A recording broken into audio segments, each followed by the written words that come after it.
voice. I'm on my sabbatical and the enemy is trying to discredit me. Heck, I found out this past week I was supposed to have been in jail for stealing the tithes. And day before yesterday, they were transferring me from one county to the other one. I sure wish somebody would have told me. Found out my real name is not Creflo Dollar. You know what it is? It's Michael Smith. Found out that none of y'all can ever get in the dome unless you show your W-2 form. What you say?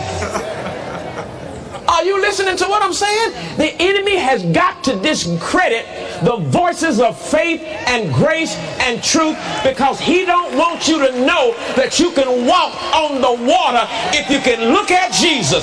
I got to discredit that man before he starts showing people Jesus. Well, I'm going to tell you right now, if you think it was something for me to believe God, and let me tell you something about me believing God. I can dream as long as I want to.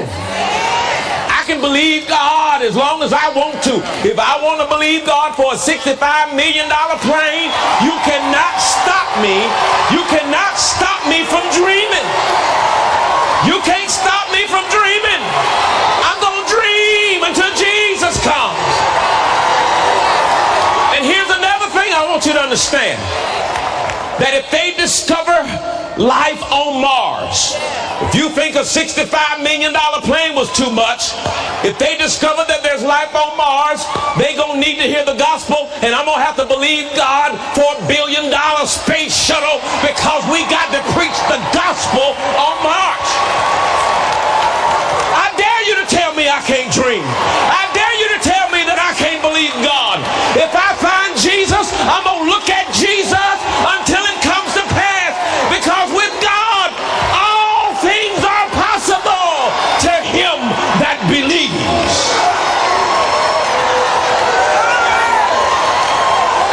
And so I say to you, dream on, baby. Dream on. Don't dream about what you can have. Dream about what the devil said you can't have. Dream for the best. Dream for the best healing. Dream for the best deliverance. Dream for the best house. Dream for the best car. Just because the world don't have it don't mean you can't have it. You are the children of the Almighty God. Dream. Dream.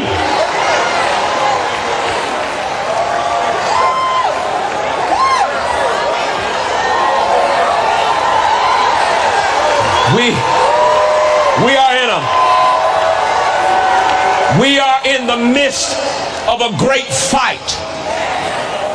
The enemy, like he always has, is trying to stop the preaching of Jesus. And we're not going to stop. I never one time, you can attest to it, I never one time came to you and asked you for a dime for this airplane, did I? Creflo Dollar asking his members for $65 million. I ain't never asked you for a dime. We got over 3 million partners around the world, 3 million donors around the world who support the ministry so I can get to where they are. I had a man from the Middle East to send a letter, said they cut off my relative's head. We need you in the Middle East. Here's a check right here for that plane. You understand what I'm saying? You cannot stop and you cannot curse what God has blessed. Are you listening to me?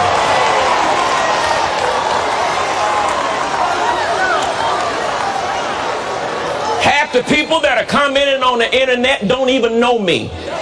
They don't know this ministry. They don't know what we do. That's why they ask the question, what does a preacher need with an airplane? If you knew what we did, then you wouldn't have asked that question. But you don't know what we do. Here's what I have concluded. Birds fly. Fish. Wow, man. Wow, man. Wow. There's something about it just... Huh? that kind of... I'm like speechless. So there's something about that I just find utterly disturbing. I'm just disturbed by that. I can barely breathe. Well, why are you disturbed? I don't know, but I'm really shaken. According to him, this was something anointed by God. According to him. Oh, I'm trying to think critically about that. And the devil doesn't want him to have it. It's anytime somebody goes against what you're trying to get, that's the devil. If you're trying to get $100 million house, right, that the congregation can't afford. Wait a minute, hold up. You know what? I feel like doing a commercial break right now because I have to gather my thoughts on this. No, you get it. I can't just keep going. I just can't. I'm not quick like that.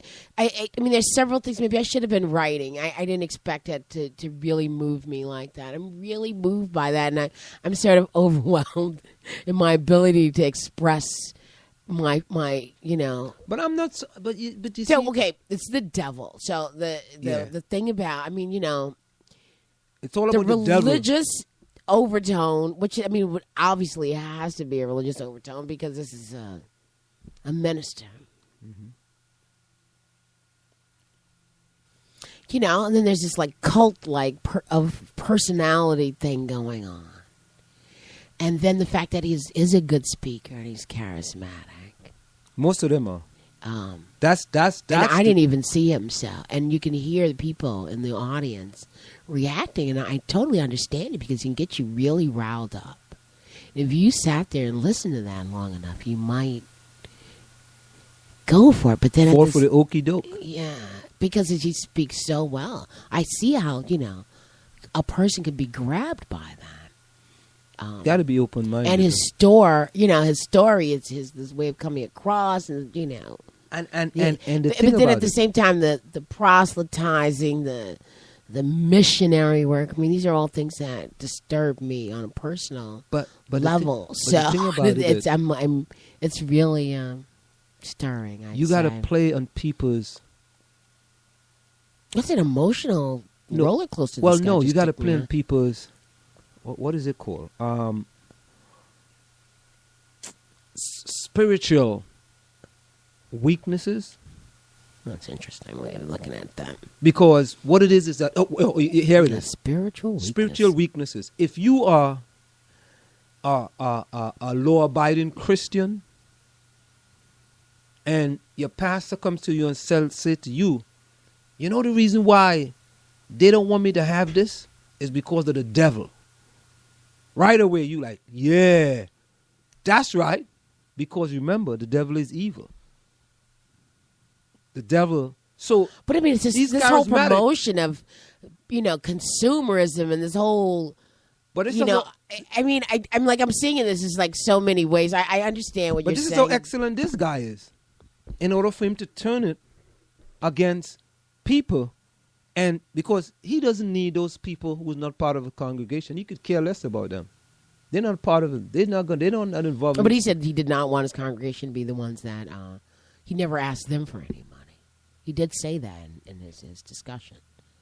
What are we looking at me like that? He said he did not. I didn't ask y'all for no money with his country ass. Yeah. I didn't ask y'all for no money.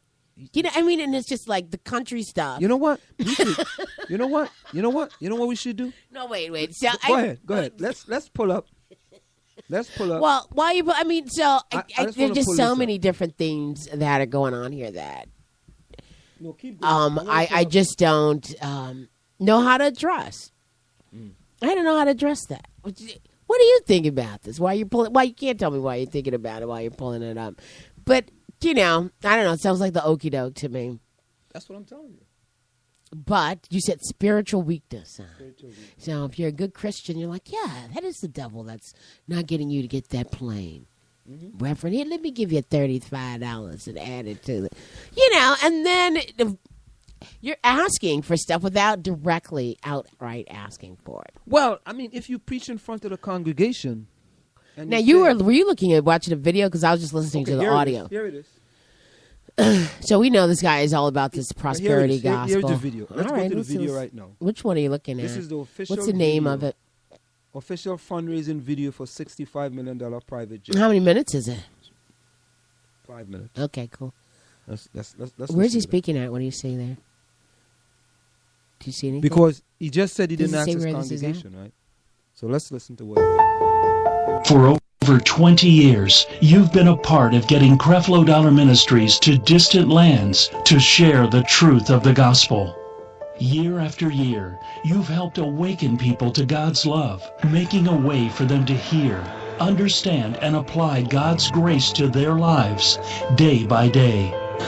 Through the Word of God.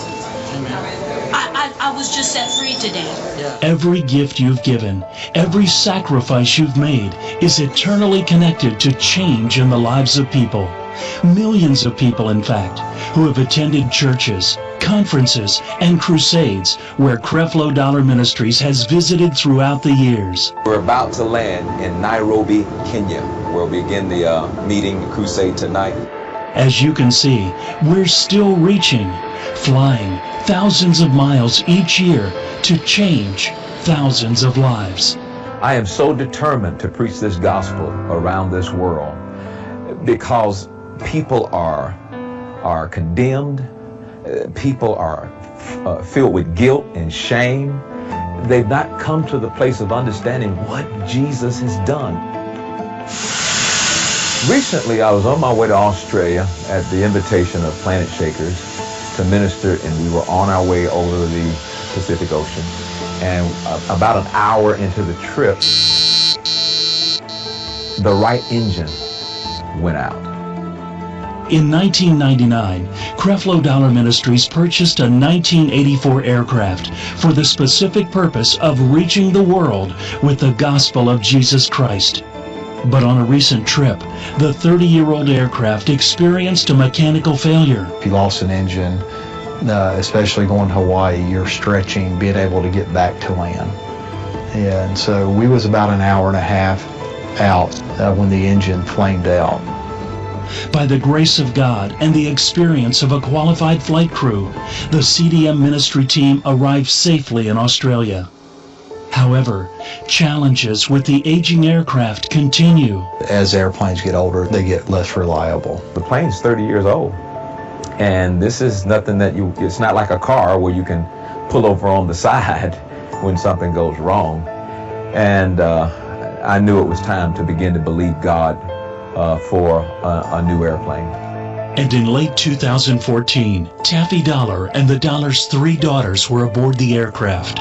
Set to depart London and return to the United States, a mechanical issue caused the plane to skid off the runway and leak fuel. They were forced to evacuate. Accidents like that end up in an explosion. But there was a grace working on that airplane and brought my girls back home to me. You understand what I'm saying? Today, the plane is permanently out of service, but the work of the ministry must go on. We have offices on multiple continents, and our ministry stretches across television, personal appearances, and meeting the needs of people all over the world. So a plane is a vital part of the mission of our ministry. So where and how is this ministry resource used? In the 20 years I've been here, we've flown over 4 million miles. That's 4 million miles and well over 40 countries, reaching the lost and influencing the influential, including heads of state. His teaching and his preaching will strengthen our faith, so his visit has been most important. And that's not all. Visits to nations like Liberia, India, and Brazil resulted in the development of children's homes, affordable housing, and other life-changing outreaches.